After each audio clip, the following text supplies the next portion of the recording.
Hello again. Today I'm going to try out some of McCLIM's drawing capabilities. Let me bring up SBCL here. And I think a good way to do this is going to be to write a little snake game like that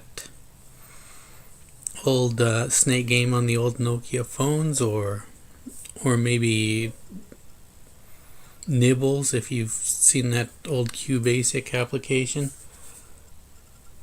So let's start by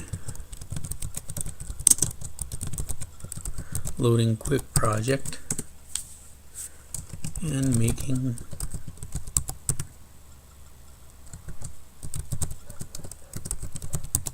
a new project.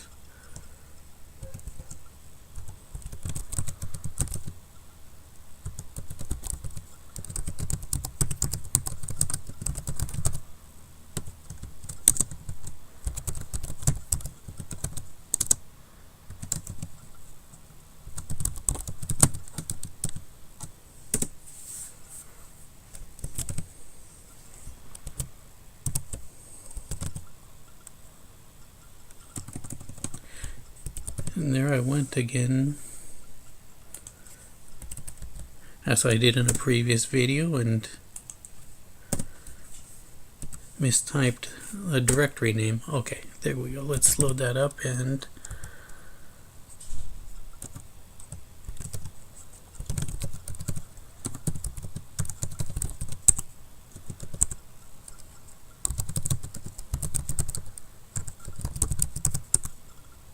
bring up the package here.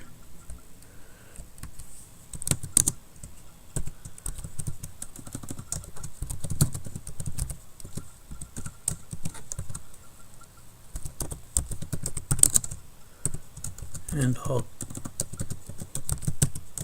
export app main, since I've been using that as an entry point into the programs I've been writing.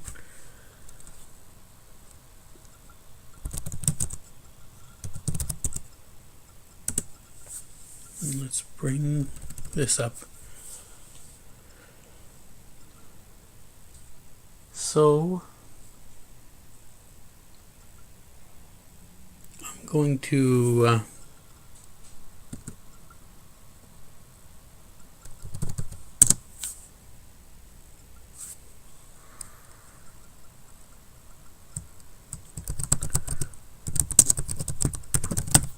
lay out some generic functions here. What am I going to want to be able to do with this this snake that's going to be going around the screen?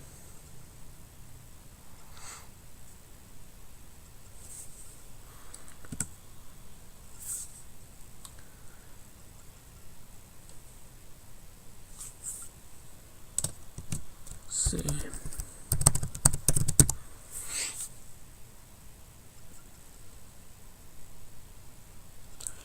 Probably going to want to know if it's hit something.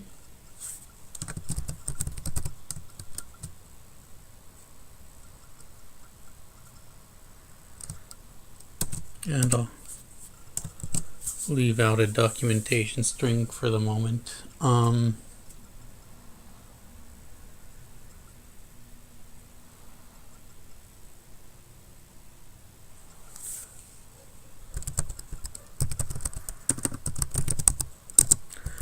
Going to want to move it.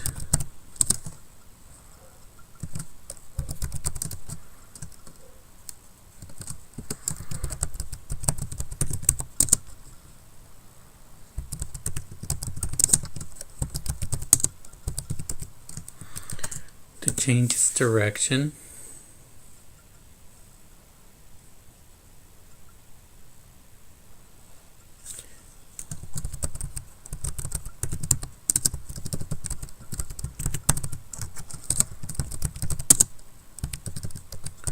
And I'm going to want to know if it's eaten an apple, so we can grow the snake and add up some points.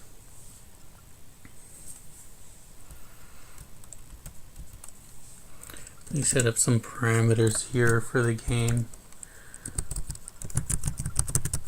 We'll have the snake work on a grid that's 40 elements, like pixels, but something bigger.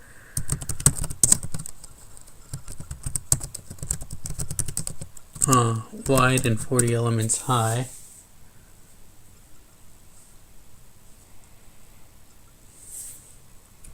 Let's start with that. And let's start working on our GUI with McCLIM. Now I'm going to want to make a special pane for this. And the reason I want to do this, I've been experimenting with drawing on the application pane, which works just fine, with one caveat. I can't seem to handle keyboard events, to catch keyboard events when I'm working with the application pane. So I'm going to make my own type of pane.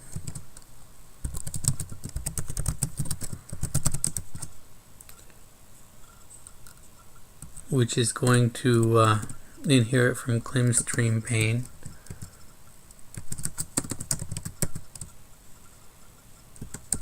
And that's going to be it. McCLIM stream pane is going to give us the functionality we need. We'll be able to define a handler function to grab key presses, which we're going to want to be able to do in order to run a game.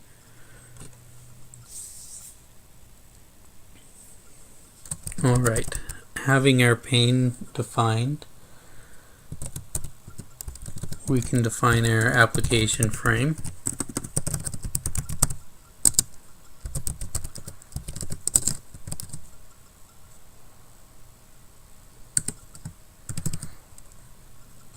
And this time we're going to put some slots on it so we can access some things from our commands.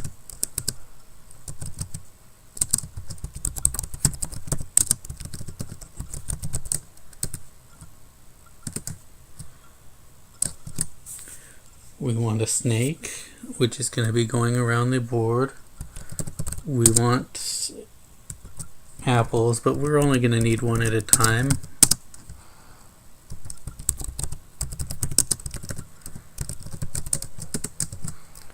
And we want a score.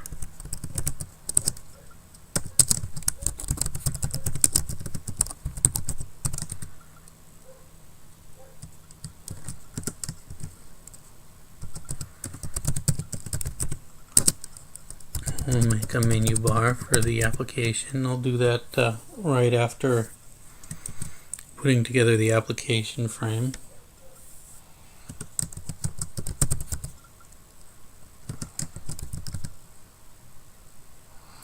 Our app pane is going to be one of our own class of pane, the board pane.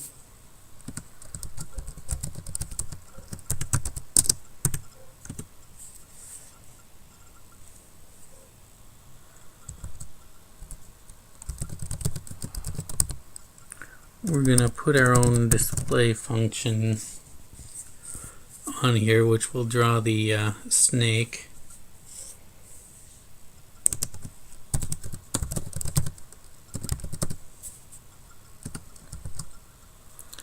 Now I read I'll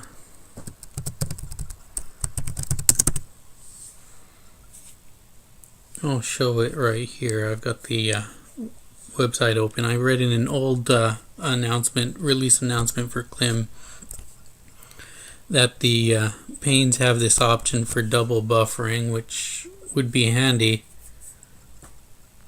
Yes, right here in McCLIM 0.9.2 it says double buffering was implemented. Create planes with the double buffering true init arg. I don't know if that's still the case. I can't find any reference to it in the draft McCLIM user guide, and I can't find in glancing at the McCLIM code, I can't see where this argument is present in any sort of pane class or base class, but I could just as easily be missing it.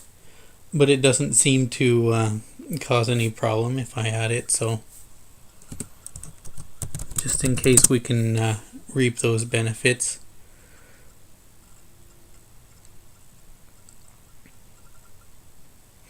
Alright, say we do our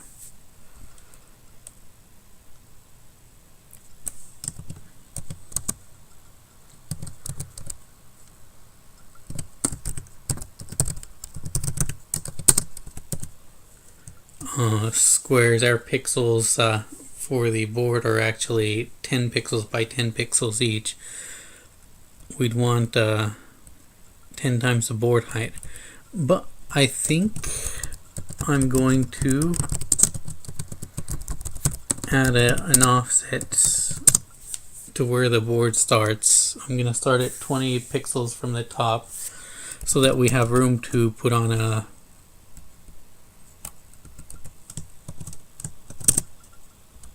score.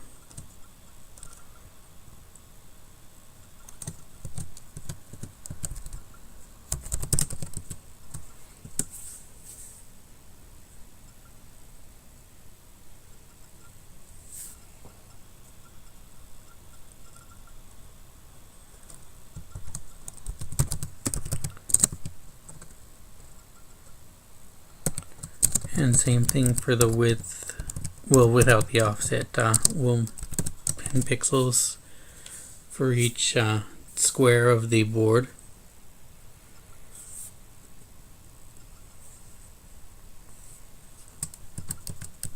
And that should be our panes. We only need the one pane.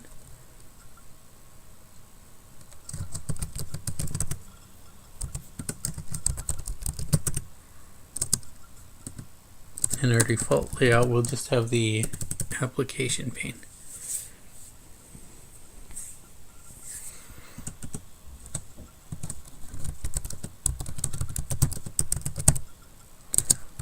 Alright, let's make our menu bar.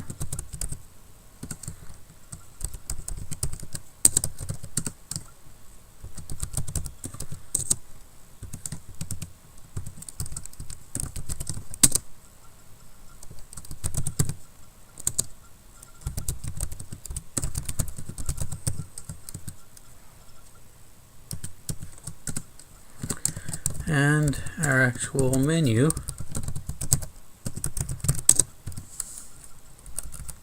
that should be snake menu bar, not make menu bar.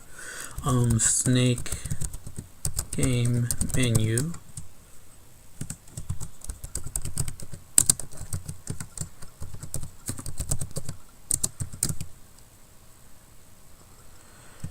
And we will want to be able to do a new game.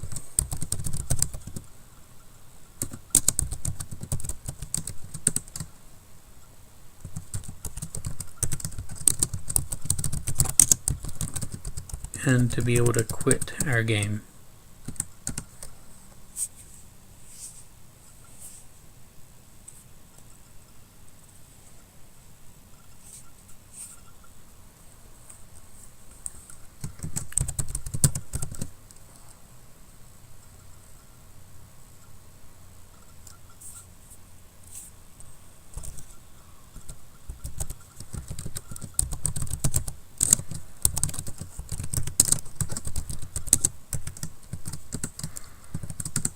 Implement this one because it's so easy.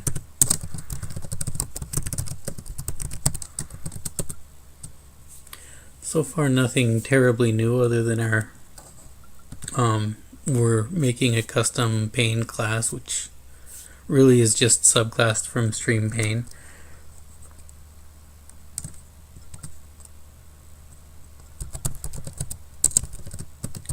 And our app main is going to be simple, almost just the same thing we've done before.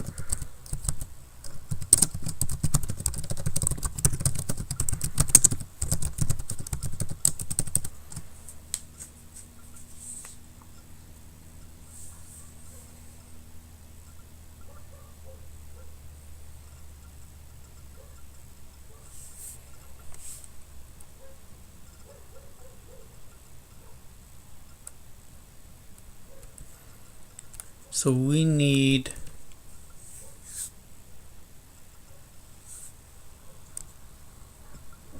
a function to display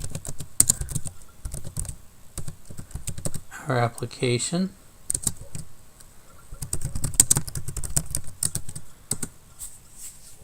Since we're providing our own display function here.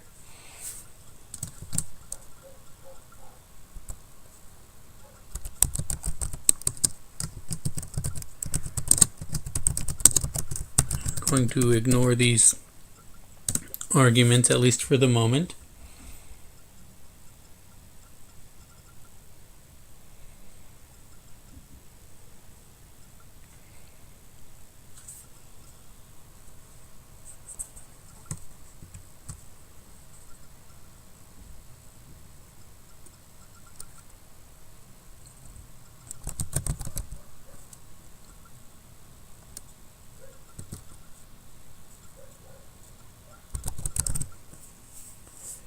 And let's clear our pane.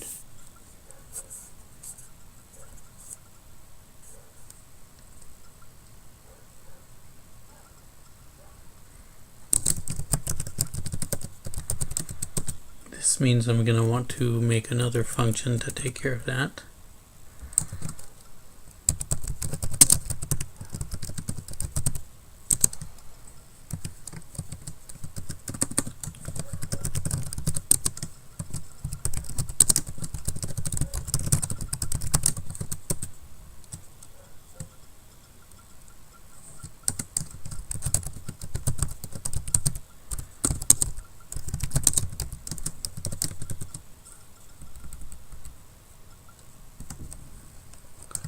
Now, just to make sure we can work with our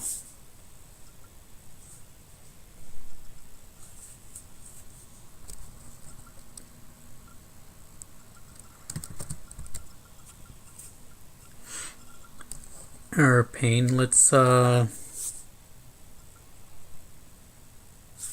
try drawing some stuff. We'll have a function called plot, which will plot one of our board pixels, our 10 by 10 pixels.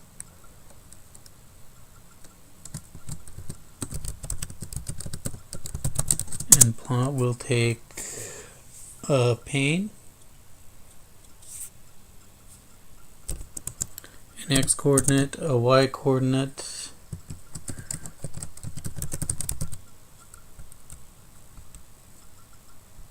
and an optional color. And we'll just use as the default a built-in color.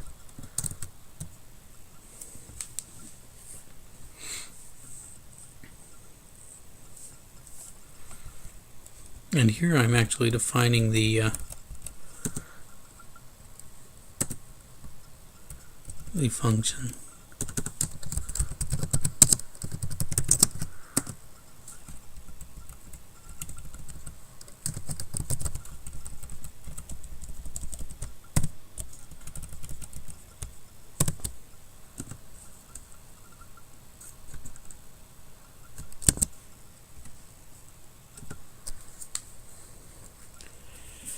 And how are we going to do that?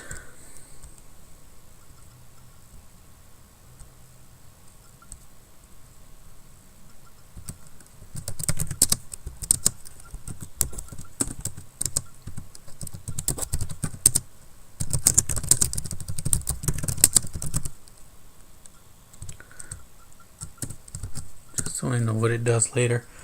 We're going to draw a rectangle. McCLIM has functions for drawing primitives, which might sound familiar if you've worked with the old Borland graphics library, or in my case, back in the days where MS-DOS was ubiquitous on personal computers. You program the VGA card directly. You would often design your own primitives for lines, rectangles, circles, things like that. There's two versions of most primitives, one with the asterisks at the end. Without the asterisk, it would take an object, a point object. With the asterisk, it will take an x coordinate and a y coordinate for each point. And we want to define this in terms of an x coordinate and a y coordinate. Okay, it wants a pane as the argument, and then it wants your x and y coordinate.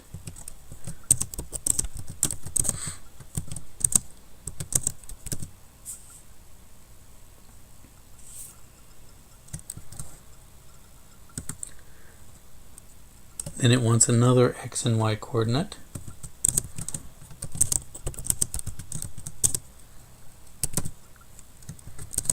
For the bottom right corner. So we have the top left corner, and then we're putting in the bottom right corner of the rectangle.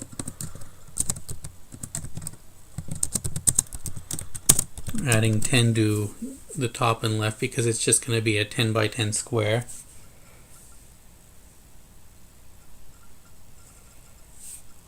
And then it has a few keyword arguments. One is ink, which will take the color.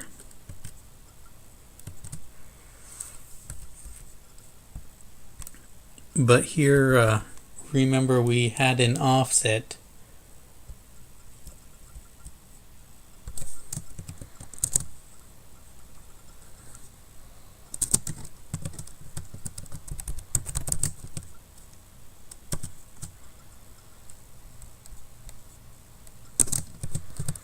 So let's add that y offset to our coordinates, so we can leave some room for a message at the top of the screen showing the user's score. You know what, while we're at this, let's do a similar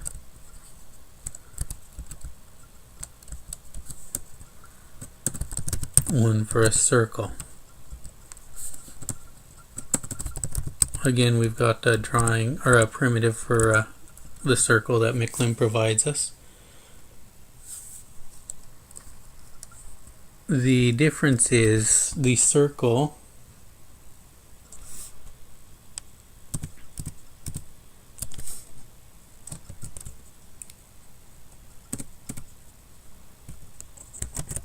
takes x and y coordinate and a radius, and the x and y coordinate are going to be centered.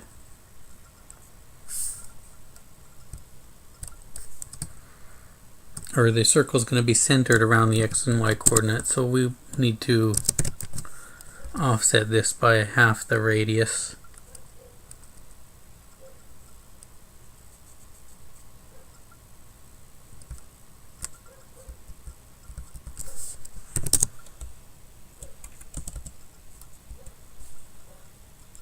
And I think that's the right number of arguments.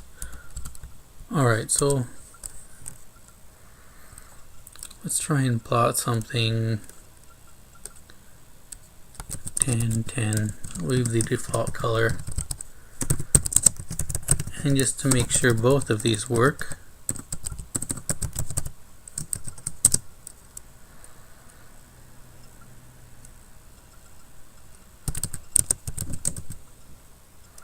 something at 10, 10 and 20, 20.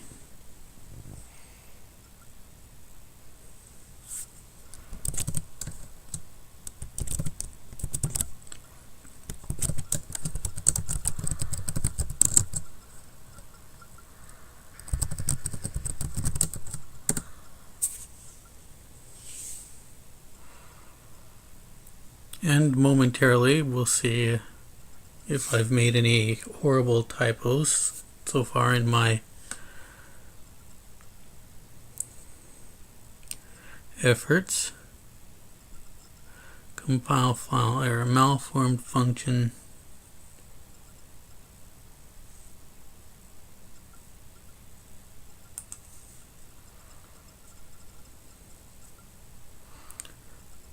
Variable name frame stream.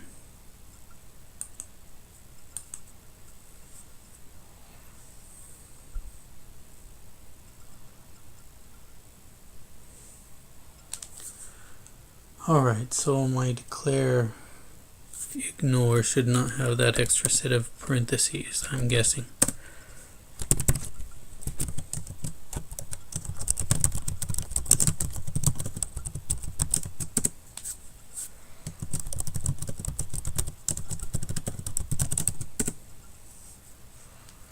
Oh hey, we have our circle and we have our square.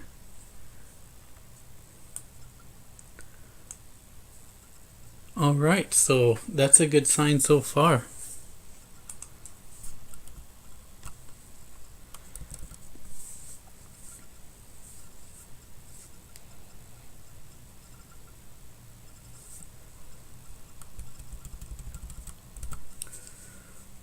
Alright, so let's start implementing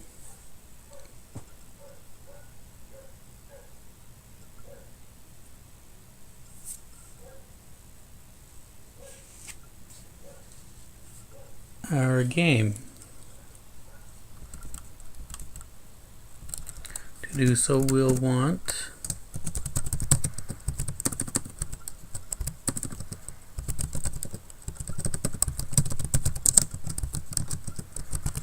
to implement our new game command.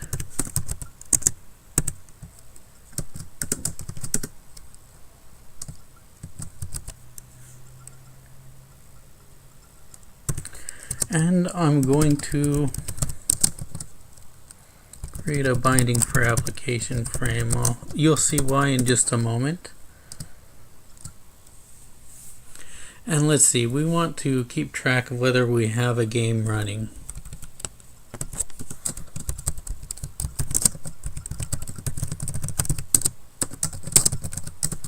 Because we don't want to let the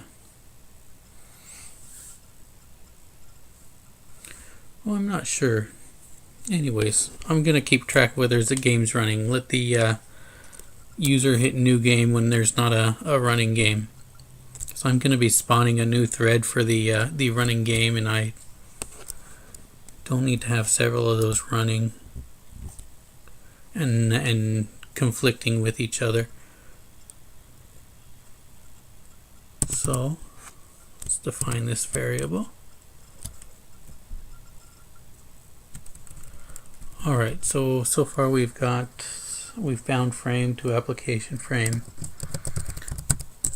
and we have this variable to keep track of whether we've got a game running. So we're not gonna run the following code if there is a game running.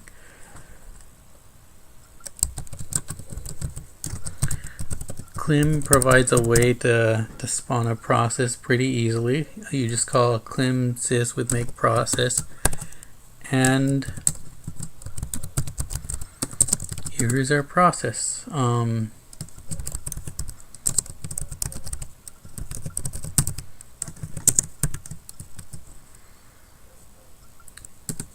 We'll start with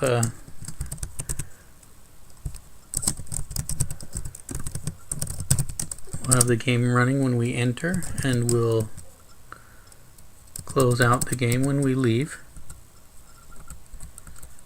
And in the middle is going to be our game. Now we need a snake, and here we have one because we have this this frame bound, or here we can make one in the application frame because we've made this blinding. That's the reason why I've done it, so that in our spawn process where we might not have this special variable available to us. We've got it bound to frame, and we'll have a constructor for our snake. I'll have to go back and make that.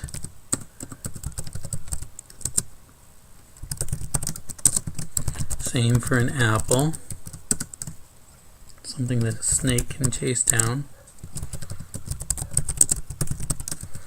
and set that to 0. And play the game. Another function we have to build out. So let's build out our play game function.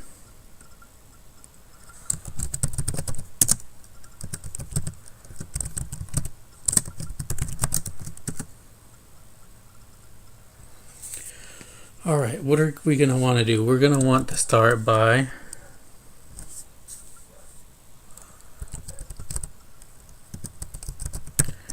making sure the screen's updated. We'll put our screen update function. We'll program it to draw our snake and our apple and everything at the right position. We want to start out by making sure it's drawn. So we'll queue an event on our sheet that we'll call a refresh event, and we're gonna create this type of event. We'll make a class for it,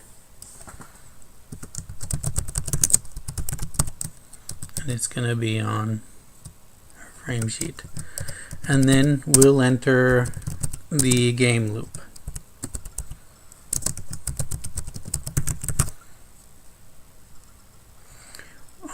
And it's going to continue while the snake is alive, which suggests that we want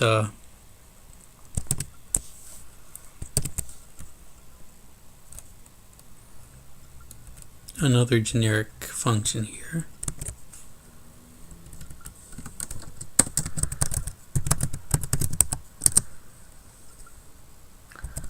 What did I call it? I called it snake state, I believe. Actually, you know what? This might end up, so I'm not going to create the generic function yet. This might end up just being an accessor.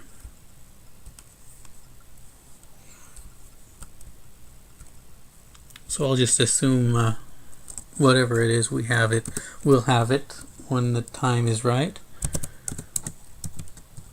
While the snake is alive, we're going to run a series of steps.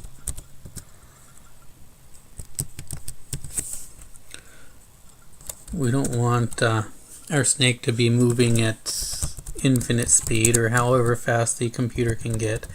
So we're going to sleep for a while. It should be a parameter, so we can change it and recompile as desired. 10 times a second sounds good to me. We can come back and change that if we need to.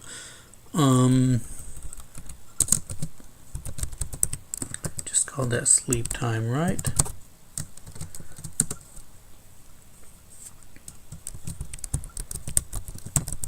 I believe this is what we call their generic function. We'll move the snake and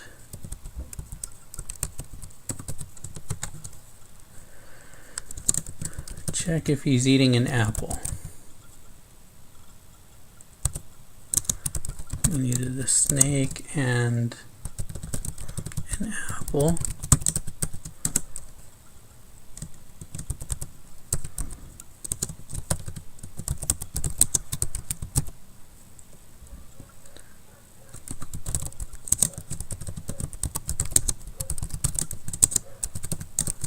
We'll bump the player score up 100 points for each apple.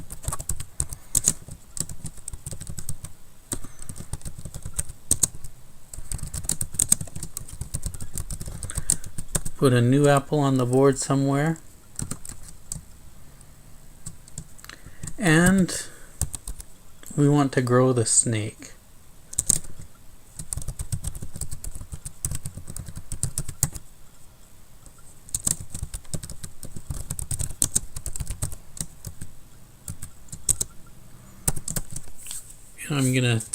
I'm gonna give the snake some growth points, which it's gonna use to keep track of how much longer it needs to grow. We'll grow it by 5 pixels, 5 of our squares each time it eats an apple. I think this is all I need to do.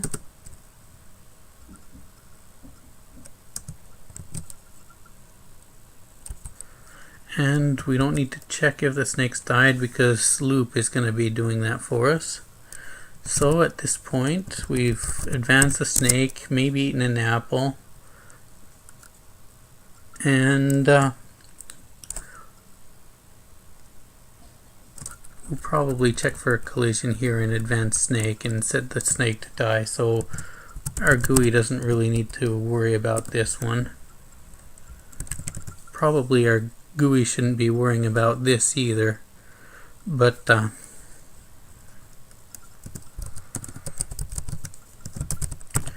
oh well, we'll just deal with the fact that this isn't going to be the most properly written demo. It's just a small game.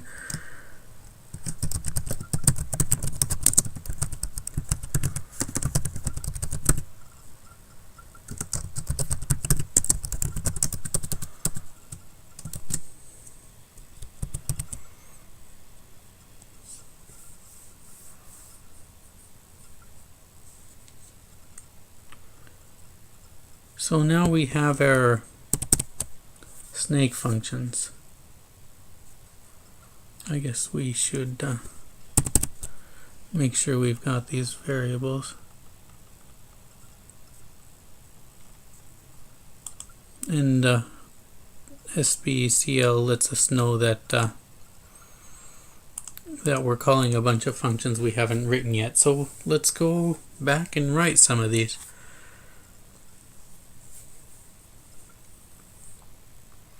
So one thing that's going to be important,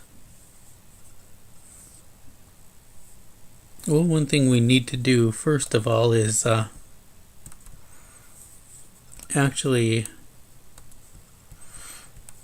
update the display to call the snake, to draw the snake, right? So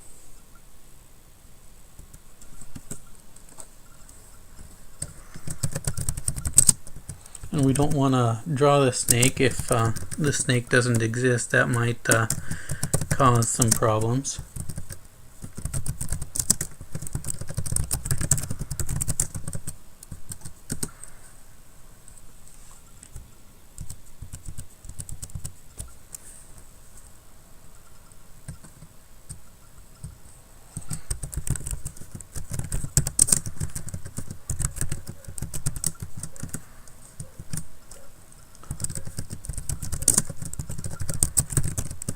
So we'll call our function for drawing the board.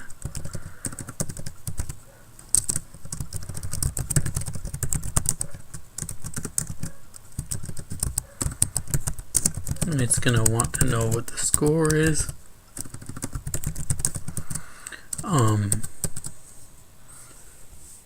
It's going to need to know about the snake and the apple, and it's going to want to know where to draw it onto. That's the pane.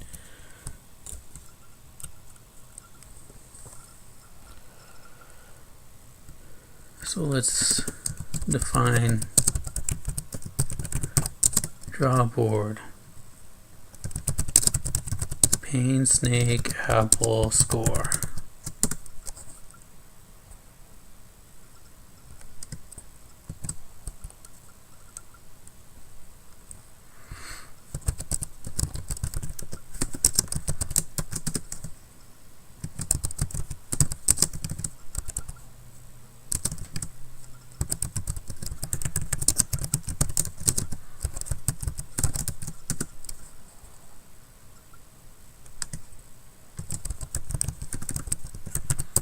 another drawing quote primitive that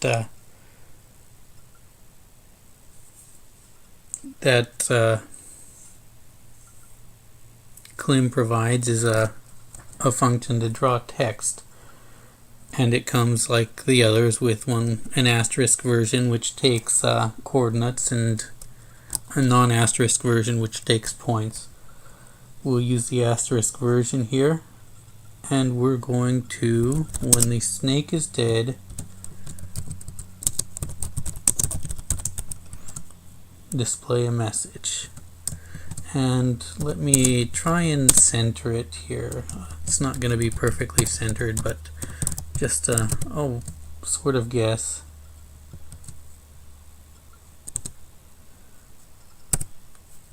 Pixels are 10 points each, so or the board squares are 10 pixels each, so we'll move 5 pixels each for each square about halfway through, and say move it about 40 more left to try and center the text more or less. It doesn't have to be perfect.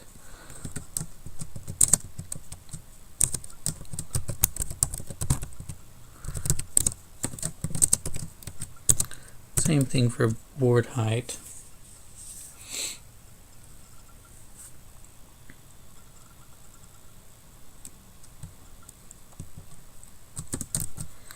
And probably it would be nice to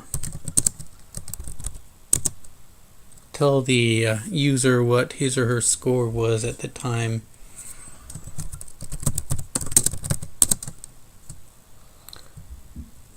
The snake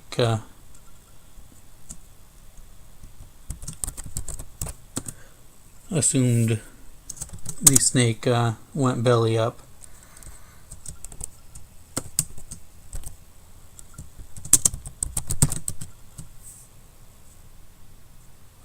I can't say assumed room temperature because this snake is cold-blooded, I believe, so.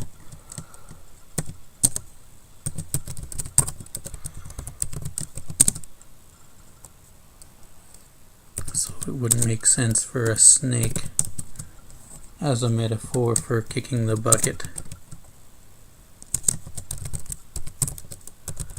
Same thing, same heuristic I'm using here to try and more or less center it. And then I need it below the your snake died message. Alright, and that's enough if the snake is dead. If the snake is alive,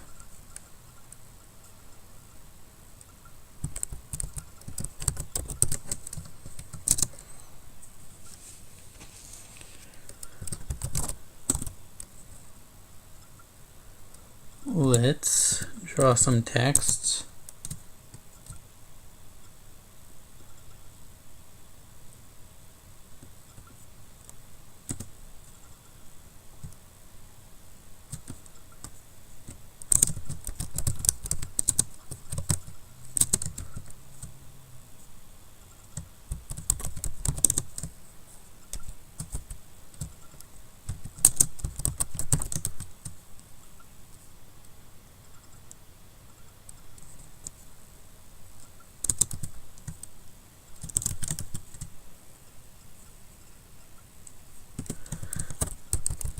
And let's draw the apple.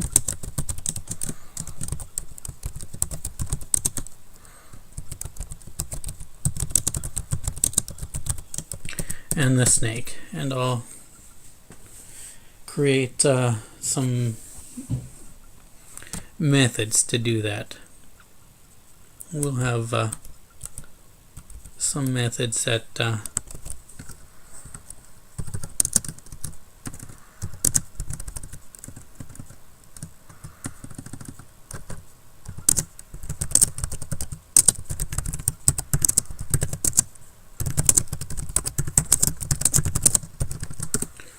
something that sort of breaches the boundary between our GUI and our objects here.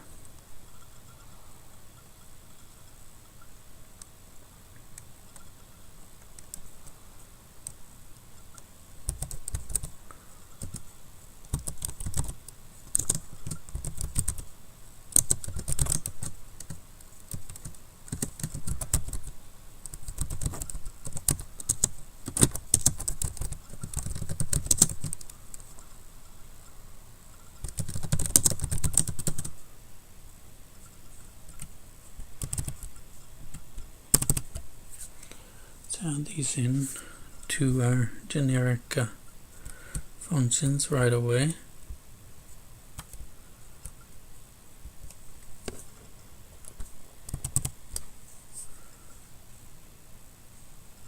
Alright, so we've got everything but at least defined as generic functions, not necessarily our actual implemented methods, except for snake state, which is going to be, I think I determined is going to be just an accessor.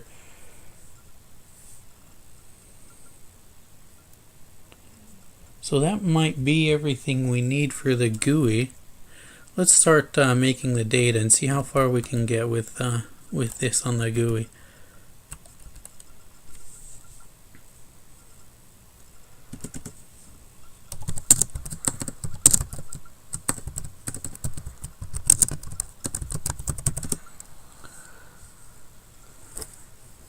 All right.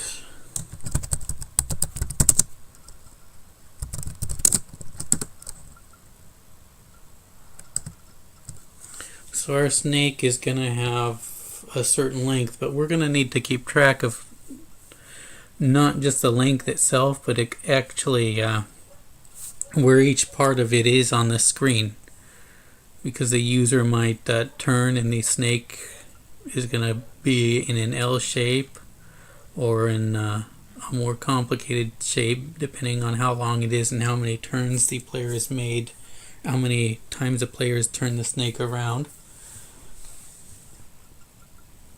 So what we're going to do, we're going to make the snake up of a bunch of cells, and we can do this. We could make it up as a list, but I think we're going to want a structure that's going to keep track of a position for us.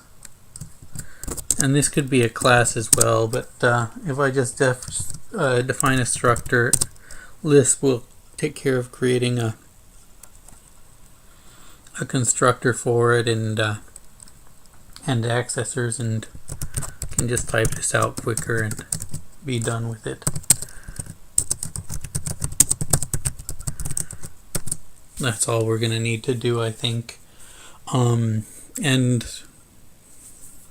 if we don't define anything for our position, its default representation will be the center of the screen. So cells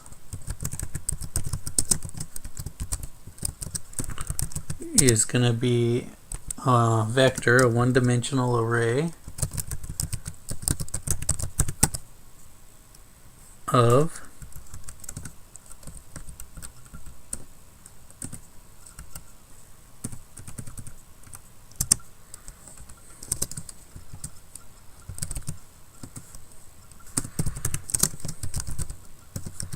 positions, and we'll just start with a single position. We're going to need to be able to adjust it because this is going to grow as the snake grows. Alright, so we've got, forgetting one thing, we want an accessor for it too.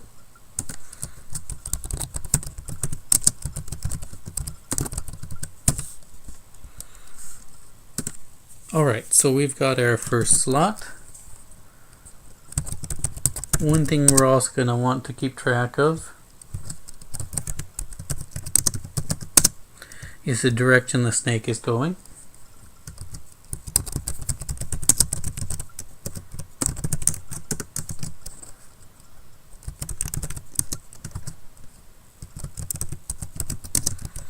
Whether the snake is alive or dead.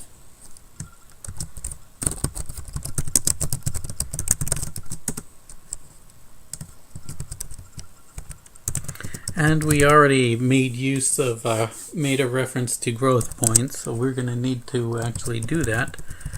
How much bigger is the snake growing at the given moment?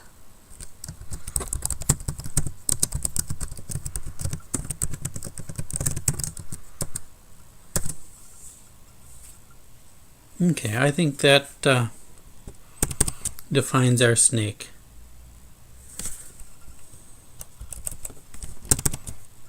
Let's see if SBCL is a little bit happier if we actually define the structure it makes reference to first.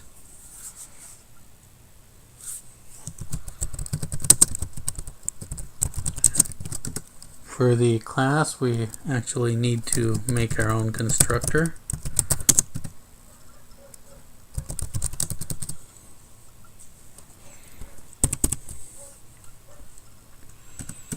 Alright, so we've got some generic functions to fill out. Let me start with setting the direction. That's going to be, I think, kind of easy.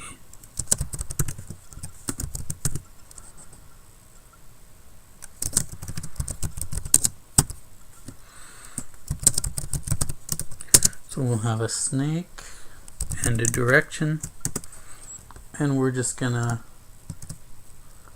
in fact, we'll put some error handle. I'm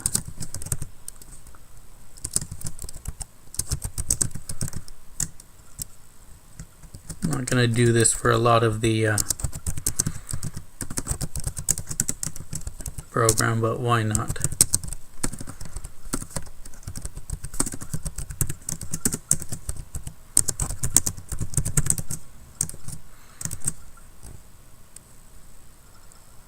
We'll throw an error if we don't get a legitimate direction.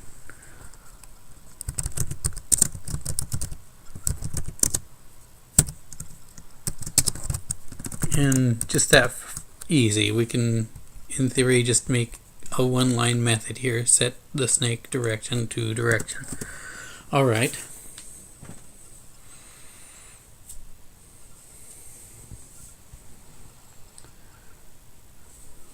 What else did we promise to make?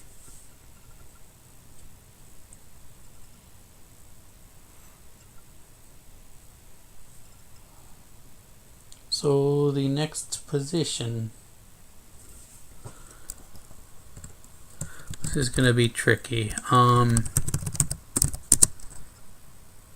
this isn't going to be too tricky.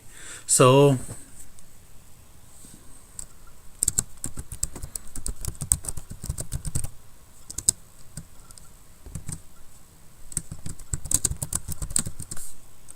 in fact, let me make sure set dir compiles fine. Okay.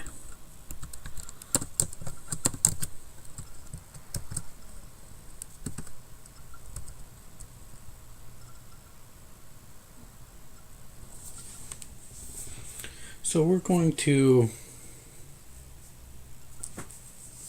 want to move the snake in the correct direction by 1 square. And to do this, we'll move the head, move the next cell over to where the head was, the next cell over to where the last cell was, and so on.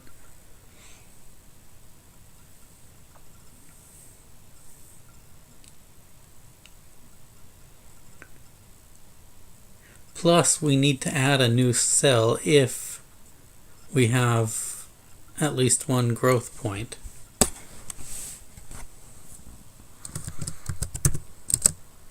And then we'd want to decrease the number of growth points.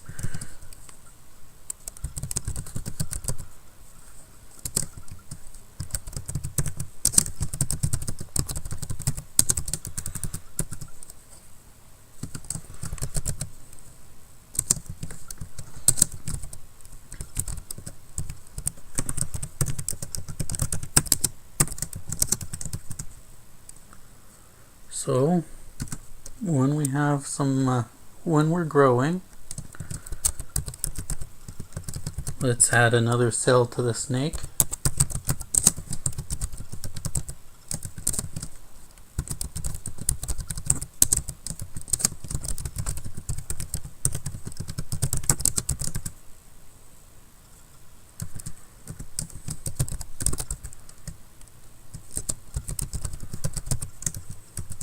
Okay, and notice our new cell is technically going to be at 2020, the default, but that's not going to matter because that cell is going to be moved to the location of the previous last cell.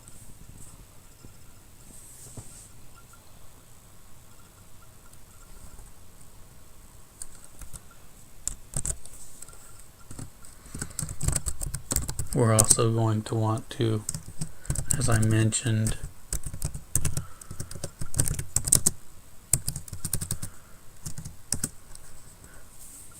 now that we've grown, we need to decrement our growth points.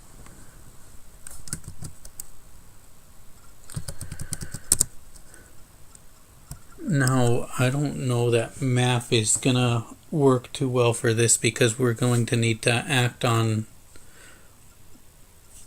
loop over the vector, but act on two parts of it at a time.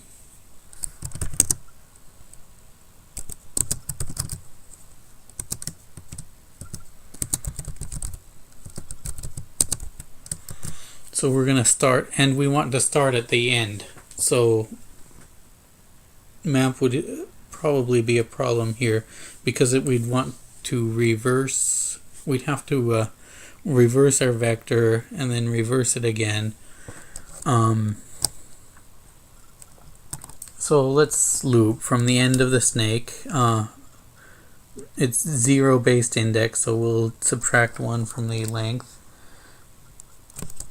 and go down to 1.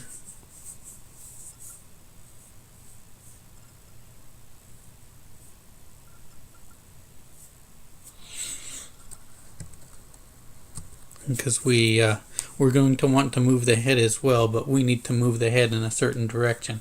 Everything else can be moved just to the place the cell before it previously was.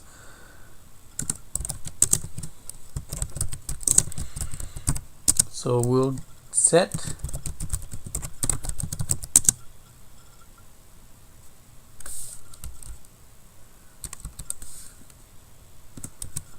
this is an index. Oh. Alright, so our index sets this index of our array.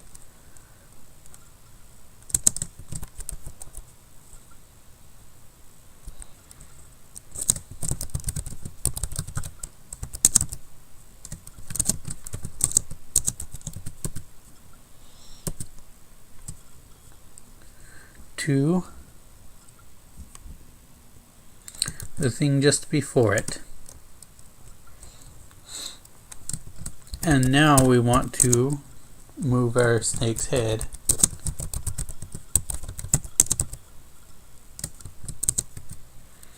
to wherever the snake is going next.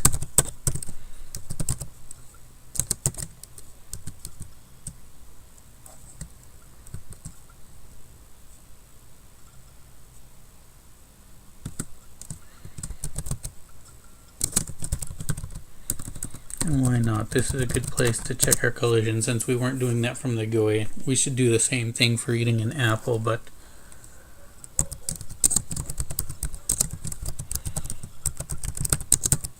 what's done is done.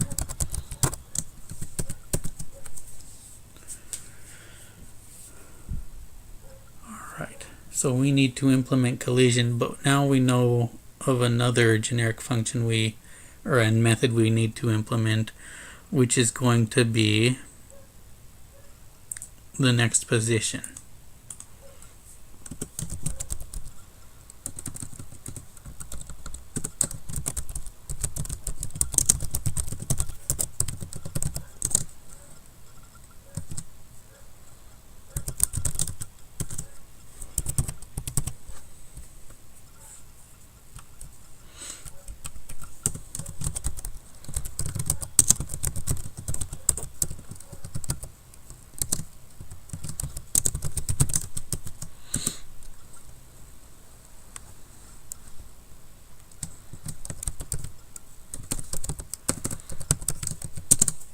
So how do we find out where the next position is going to be?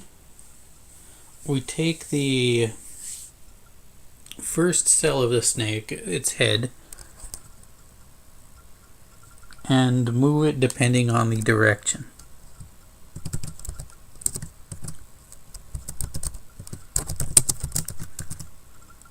So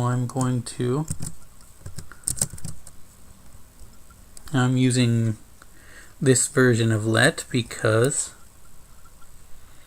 I'm going to pull out a position, the position of the snake head. Here's another method I'm going to implement in just a moment. And this version of let because I'm referring to this binding here and here.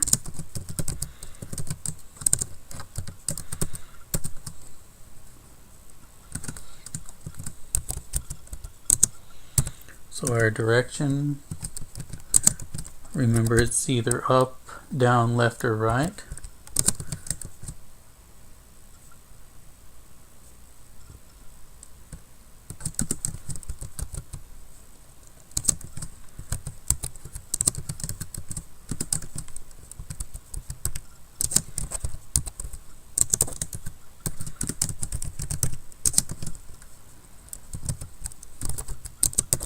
I think that's right. For right we increment x, for left we decrement it, up we decrement y, for down we increment it. That's all we want to do with those. And we need to return where the head should be on the next position. So once we have that,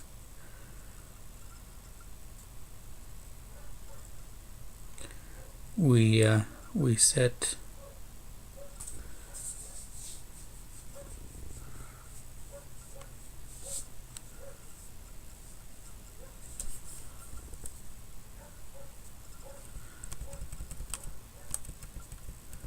this. And why not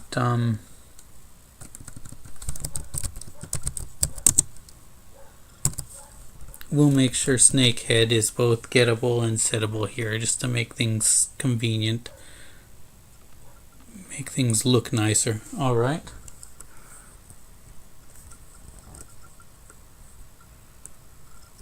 So we need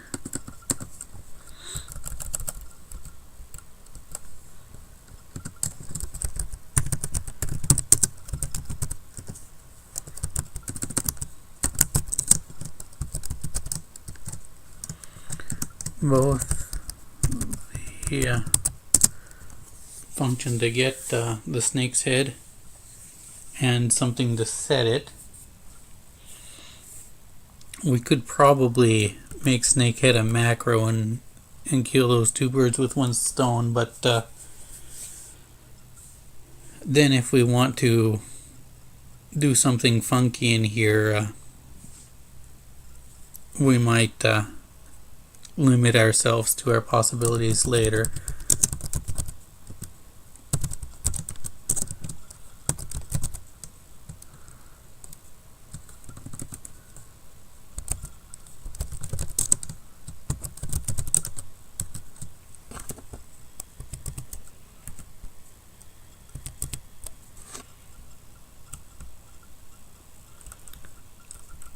So let's make our methods.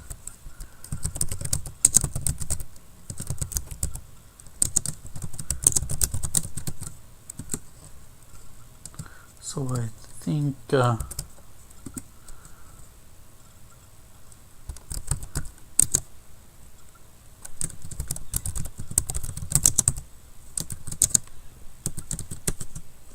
one's going to be fairly easy.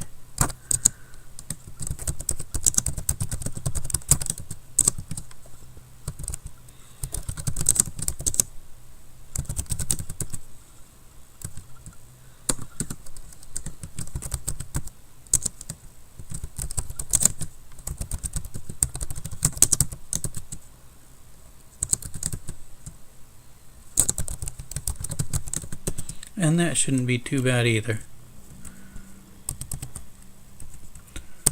No compilation errors for that or that either. Alright, so far so good.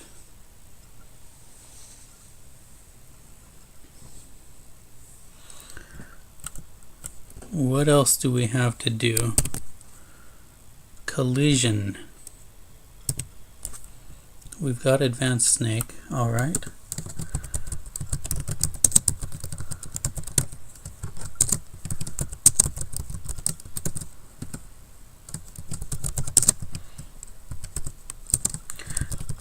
Now the snake can collide with itself.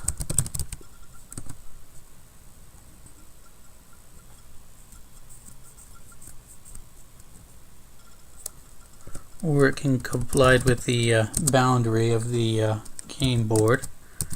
Either way, it should be the end of the snake.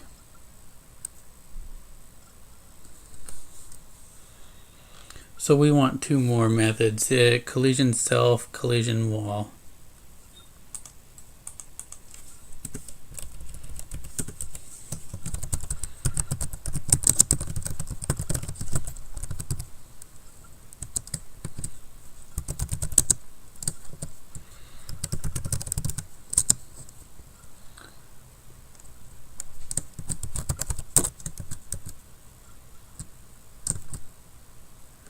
And we're going to have an optional parameter on collision self because we're going to want to iterate over the snake itself.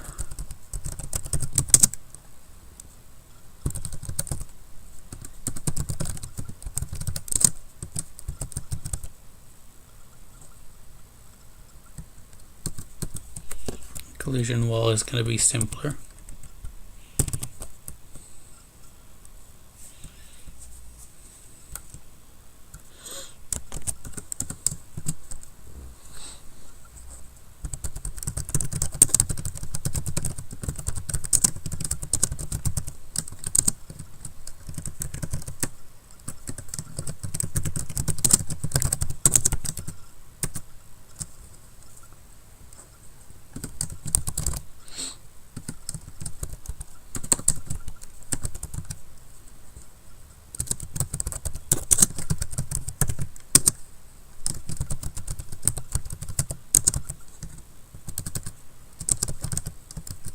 So if we've gotten to the end of the snake, then there is no collision with the snake itself.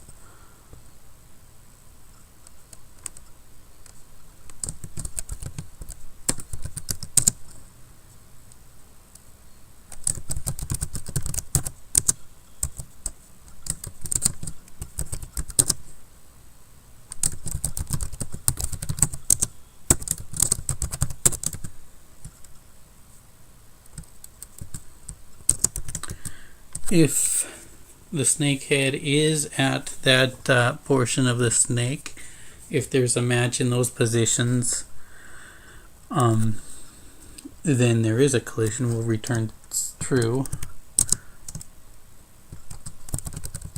If neither of these are the case,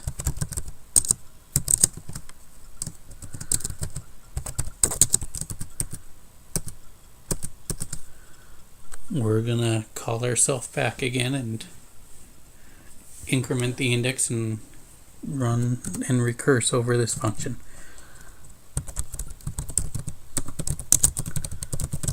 Now let's do the wall, which should be a little bit easier, but maybe a little bit longer actually.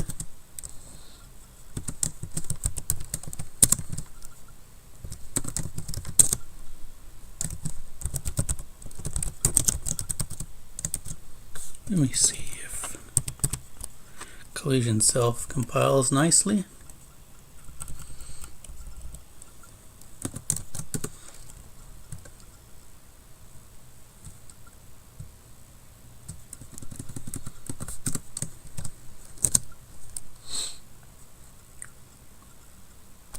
This is where Emacs's indentation comes in handy, because I can see I put too many parentheses when the cursor is way out over here.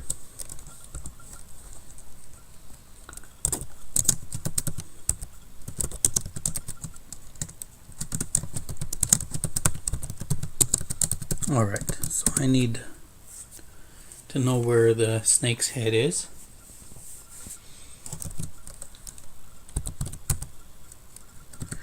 And if it's gone beyond the left side of the screen, there's a collision. If it's gone past the top of the screen, there's a collision.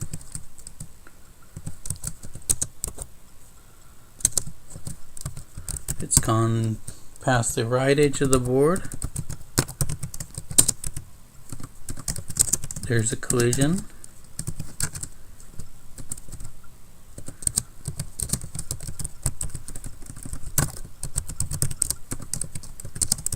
And if it's gone beyond the bottom of the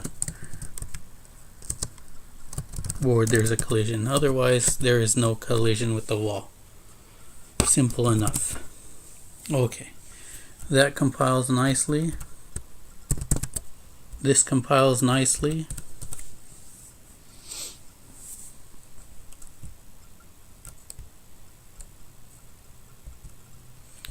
Probably Peter Norvig would not appreciate using a when there.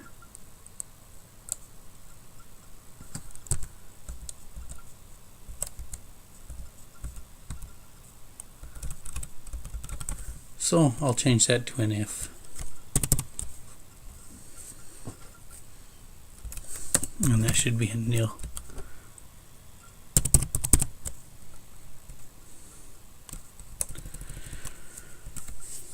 All right.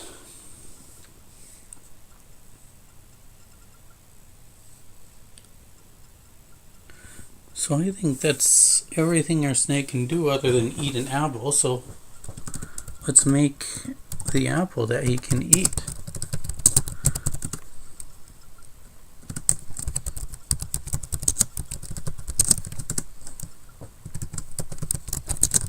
An apple is in some sort of place.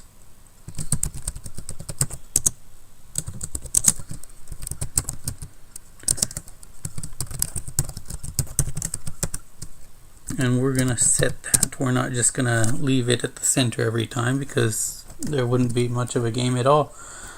We're going to make it appear in a random part of the board.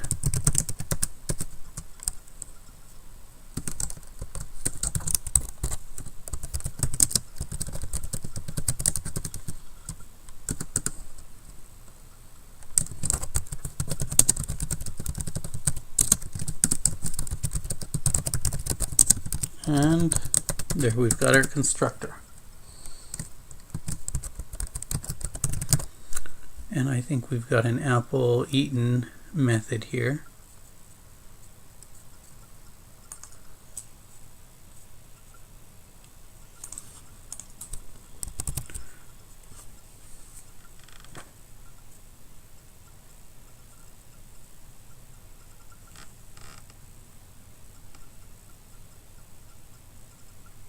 I misspelled accessor. Alright. That's why I compile these things early. It wouldn't be fun to go through and correct dozens of typographical errors after writing a whole file of these. Alright.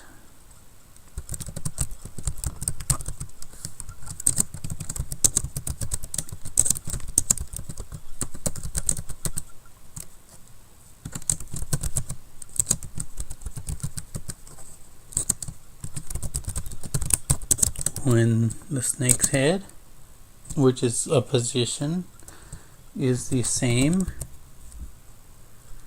as the apple's position,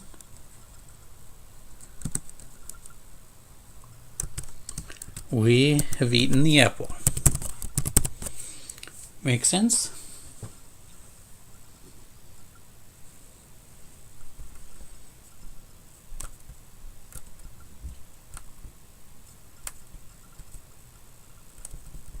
Alright, maybe this can compile without so many warnings.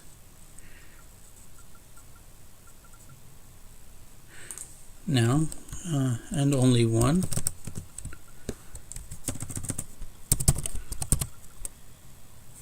Okay, so now we have our display app. We've updated drawboard. I don't remember if we've compiled this, so we'll compile it again.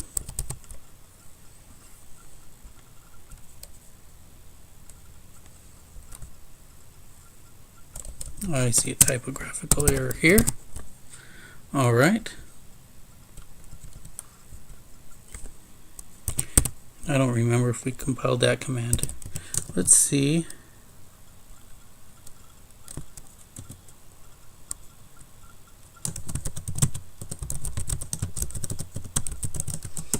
If we can go so far as starting a game.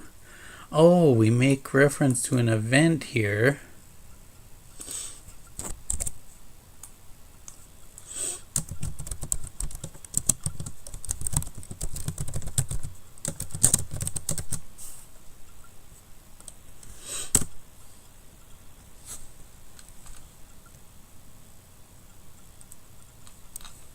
Did I never compile this? Okay.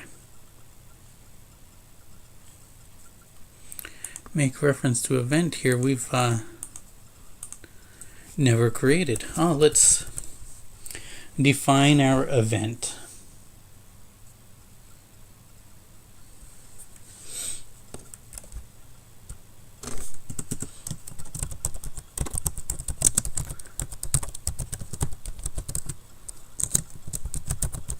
And it's going to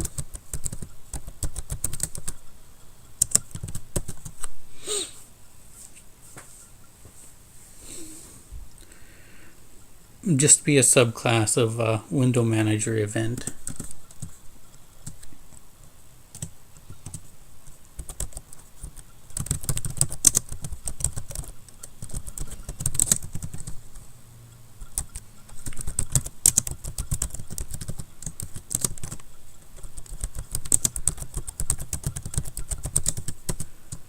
This is based on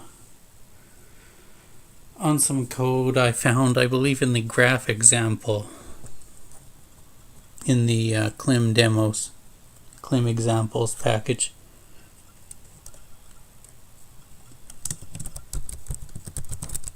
But here we're just going to draw our board.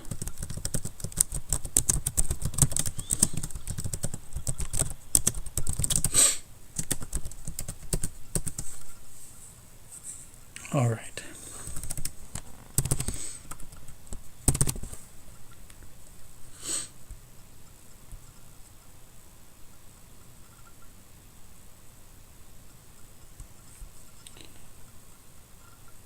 Oh yes, I'm forgetting a couple of arguments here.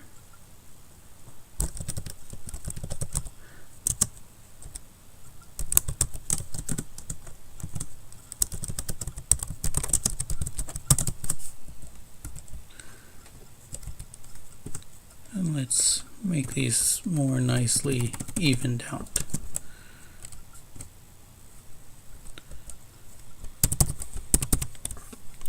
All right.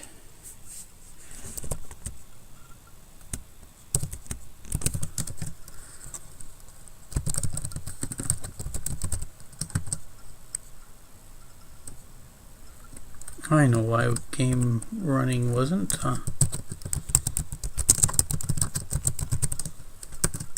defined.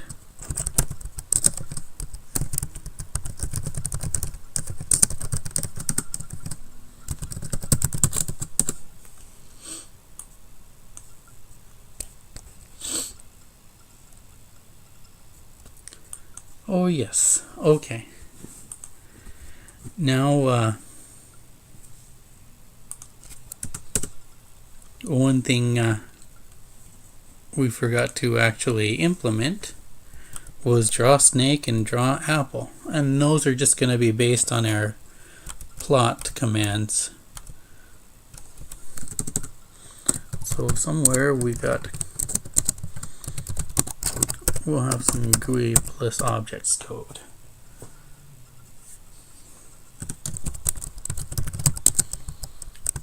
We'll start with the snake.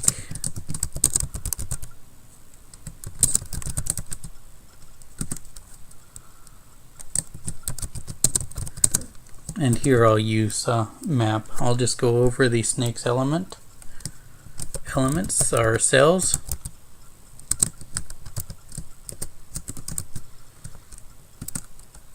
And run plot on them.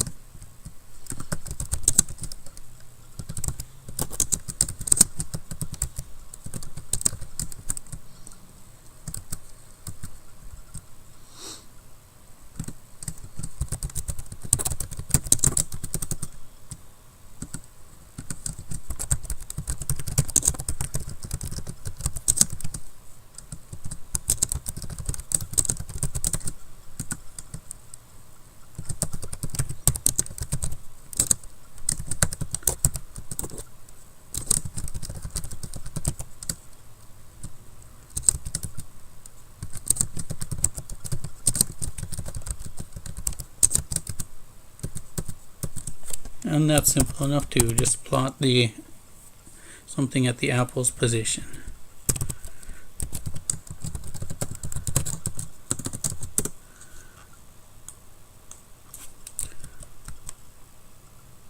Alright, so far so good. Our only issue is we can't control the snake's direction, so we'll need to set up some keyboard handling. I'd also like to see the score up here. Let me see why it's not showing up. Maybe we did not write it.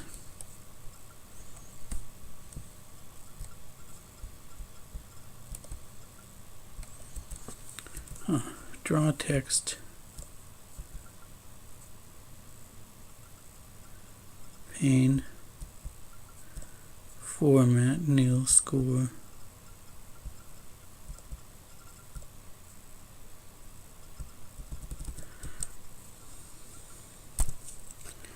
Let me try that.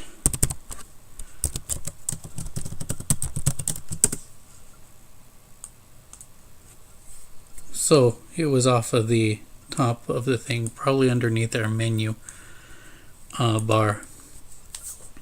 All right. So we need a way to actually move the snake around. So we're going to create another event handler.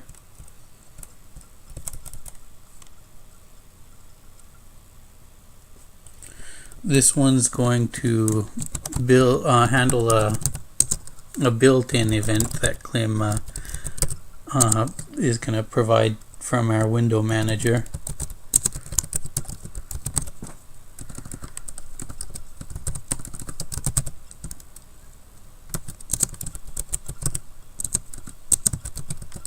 That event is the key press event. There's, I believe, another one for key release event and a general key event. If we do general key event, we'll be getting these twice each. Once when it's pressed, once when it's released. We don't want that. If we wait till the release of the key, that's generally the nice thing to do. But in a game like this, we want to react as soon as the user reacts, at least as close as possible to that point. Otherwise, the user is going to get frustrated when his snake doesn't turn when he hit the key.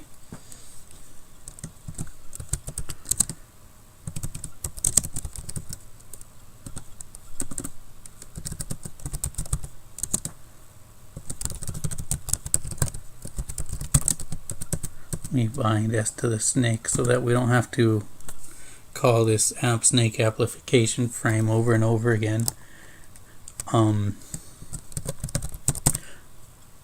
More being concerned about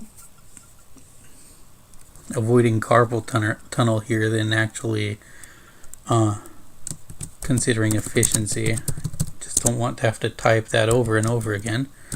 Alright, so we don't want to handle this event if the snake is non-existent, because we're going to be working on the snake and we can just create a bunch of mess for ourselves.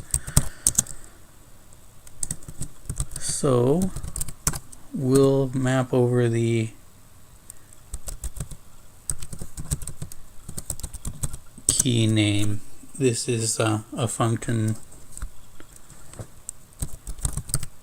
or method provided for us by McCLIM to get the name out of our event, or the actual key pressed out of our event.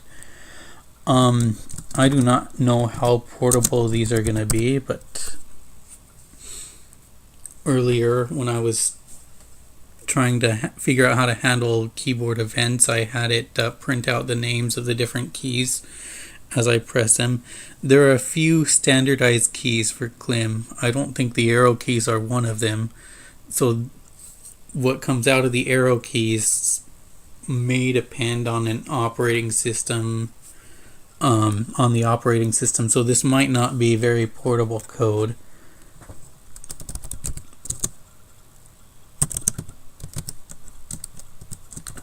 But then again, these are the most logical names for these arrow keys, so maybe they will work on systems other than GNU Linux.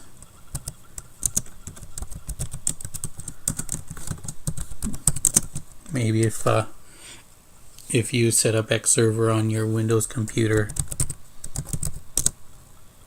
and run McCLIM on that,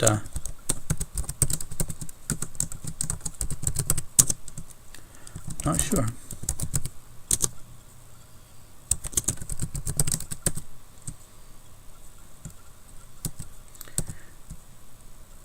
And I'm not about to try right now because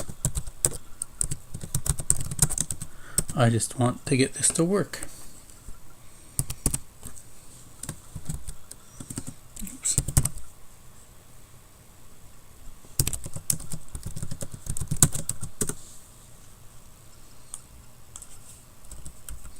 Oh hey, now we have a running snake game.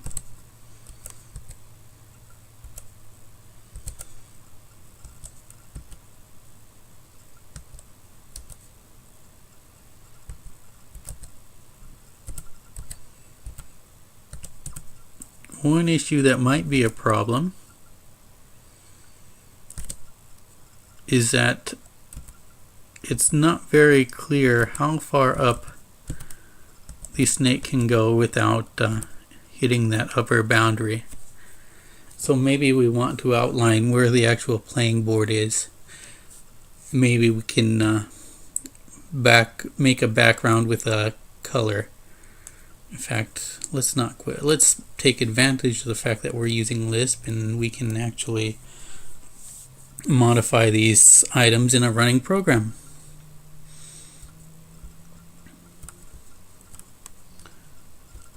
So, while we're making changes to the visualization, I'm thinking our plot supports colors. We program that into it, so why not take advantage of that as well?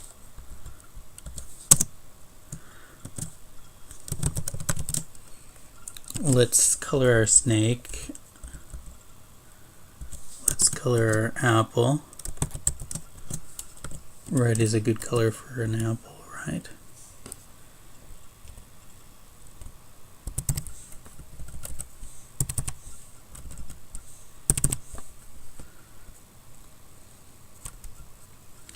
And let's in here draw a rectangle.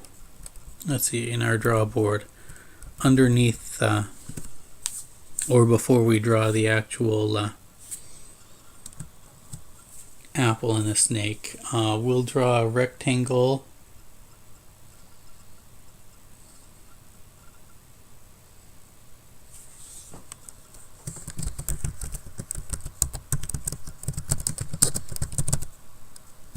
that's gonna go from 0 and the y offset.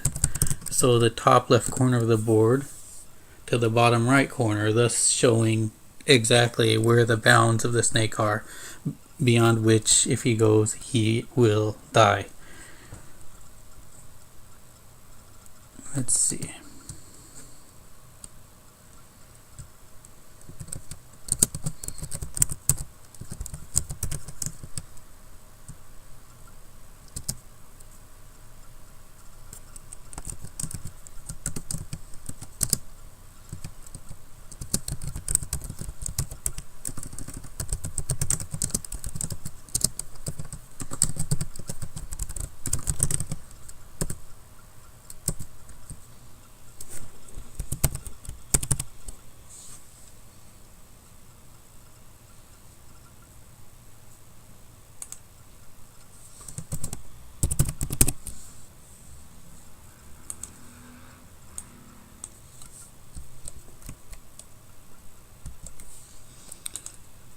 You know what? I want this. I think it looks kind of cool in black, but I think I want it in blue.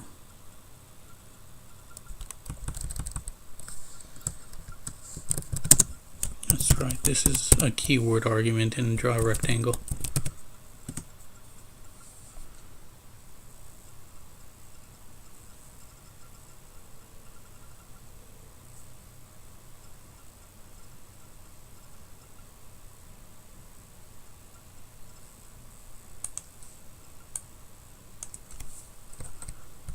Alright, that looks kind of cool, except there is this little bit of flickering problem. That double buffering isn't perfect. One way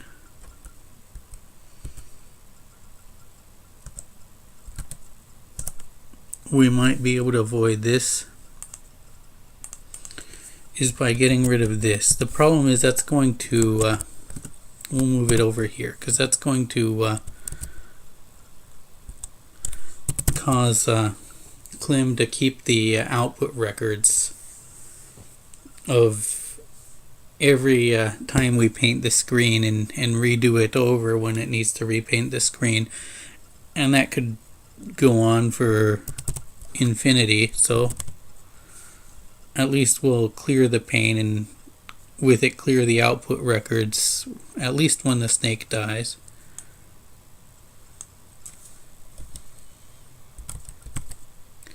Okay, so there seems to be less flickering when we do that, but you notice there the score is getting overwritten. And that looks kind of ugly. We can avoid that by drawing another rectangle over that top portion.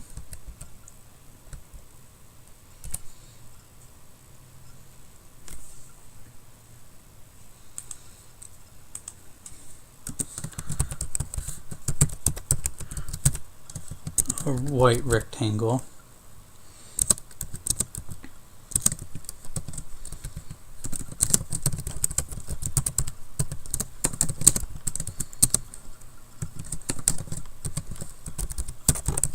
From 0, 0 to the board width and the Y offset.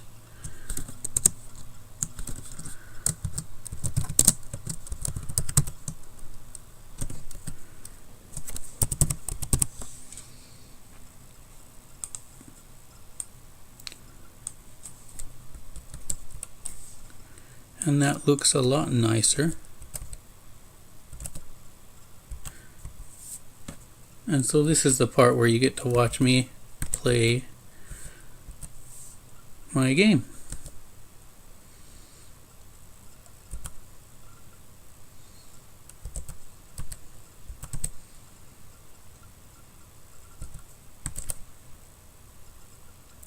So now we've made a little snake game on McCLIM, and in doing so have learned to handle keyboard events and draw some things on the screen.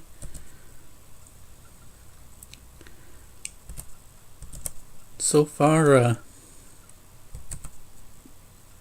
my experience with McCLIM has not been that bad. There was some hair scratching and head scratching and hair pulling and trying to figure out how to handle those keyboard events, because as I mentioned before, they just I just simply couldn't capture them when using the app pane. But that gave me the chance to learn how to make my own panes, even if it's just a simple subclassing McCLIM stream pane.